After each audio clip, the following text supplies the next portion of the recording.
duwang babae ang inaresto kang otoridad sa pigkondusir na entrapment operation sa Barangay Basud, West District, Sorsogon City kang nakaaging Domingo. Sigun kay Police Lieutenant Colonel Jeric Don Sadja, anhepe kang Sorsogon City Police Station, miyembro subot ning rebeldeng grupo ang mga inaresto, asin imbuelto sa pangaabon asin extortion o pangingikil. Binisto ang duwang sospek na sinda alias Steve, 25 anyos kang Castilla, Sorsogon, asin alias Lenny, 45 anyos kang Sorsogon City. Sa impormasyon, sarong opisyal sa barangay ang nagpaabot ng sumbong sa otoridad dapit sa ginibong pananakot asin pangingikil sa iyakan mga suspitsado na nagpabisto bilang miyembro kang New People's Army o NPA. Makaliis na maberipikar ang sumbong, tulos na nagkasarning operasyon ang PNP na nagresulta sa pagkakadakop kang mga sospek.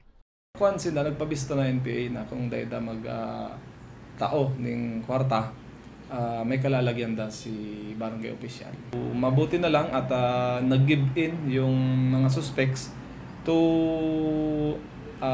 transact physically.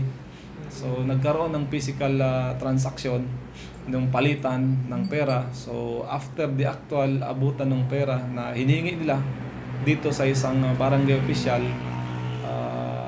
agad-agad natin itong naaresto at nadala dito sa police station.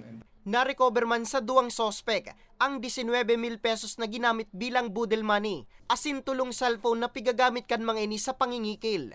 May paabot sa ating mga kababayan na huwag tayo basta mag-give in sa ganitong mga text messages. We ignore it, we block it, iwasan natin makipagtransaksyon kasi the moment na mag-reply tayo, it will start a conversation and baka matakot na kayo.